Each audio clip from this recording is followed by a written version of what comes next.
അദ്ദേഹത്തിന്റെ മരണശേഷം അവരുടെ ഒരു പഴയ ഇന്റർവ്യൂ വൈറലായിട്ടുണ്ടായിരുന്നു. അതിൽ രഹനത്ത ഒരു ഗെയിമിന്റെ ഭാഗമായിട്ട് കൊടുത്ത ഒരു ടാസ്കിൽ രഹനത്ത പറയുന്ന ഒരു ഡയലോഗ് ഭയങ്കര വൈറലായിട്ടുണ്ടായിരുന്നു. എനിക്ക് നവാസ്ക ഇല്ലാതെ ജീവിക്കാൻ പറ്റില്ല. അത്രയും അപ്പം നമുക്ക് മനസ്സിലാവില്ലേ ആ ഫാമിലിയുടെ ഒരു ഒത്തൊരുമ ബോണ്ട് മനസ്സിലാവില്ലേ?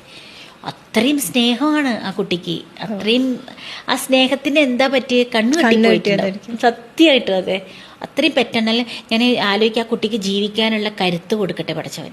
മുമ്പോട്ട് പോകണം. 3 പിള്ളേരല്ലേ, നവാസ്ക ഇല്ലാതെ ജീവിക്കാൻ പറ്റൂല എന്ന് പറഞ്ഞാലും പടച്ചവൻ ജീവിക്കാനുള്ള കരുത്ത് കൊടുക്കണം, ശക്തി കൊടുക്കണം, ജീവിച്ച് കാണിച്ചു കൊടുക്കണം. ആ 3 പിള്ളേരെ ഓരോ നിലയിൽ എത്തിക്കണം. കാരണം പറക്കാൻ പറ്റാത്ത കുട്ടികളെ പോലെയാണ് അവരിപ്പം. പഠിക്കണം എല്ലാവരും. ഒന്നും ആയിട്ടില്ല. ഞാൻ കണ്ടു. എനിക്ക് രഹനനെ ഒന്ന് പോയി കാണണം. എനിക്ക് അന്ന് ഞാൻ രഹനനെ ഒരു നോക്ക് കണ്ടപ്പോൾ തന്നെ എനിക്കങ്ങ് എൻ്റെ തന്നെ ഒരു കൺട്രോൾ പോയ പോലെയായി എനിക്ക്. എങ്ങനെയാ എന്ത് പറയാനാ? കാരണം നമ്മൾ ഓരോരുത്തരെ കാണുമ്പോഴും പിന്നെയും ഹൃദയം പൊട്ടി കരയില്ലേ? അപ്പം അങ്ങനെ ഒരു കരച്ചിൽ ഇല്ലാതിരിക്കാൻ വേണ്ടിയിട്ട് ഞാൻ ഫേസ് ചെയ്തില്ല. ഞാനിങ്ങനെ ജസ്റ്റ് കണ്ടിട്ട് വീട്ടിൽ നിന്ന് വേഗം മാറി നിന്നു.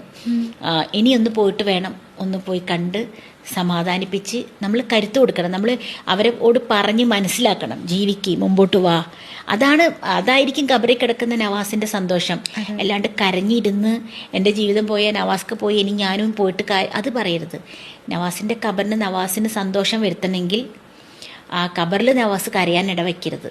സന്തോഷം വരുന്നെങ്കിൽ രഹന മുമ്പോട്ട് പോയിട്ട് ജീവിച്ച് കാണിച്ചു കൊടുക്കണം. 3 കുട്ടികളെ അന്തസ്സായിട്ട് വളർത്തണം. അതാണ് വേണ്ടത്. അപ്പം അത് പോയിട്ട് പറയണം, പോയി സംസാരിക്കണം.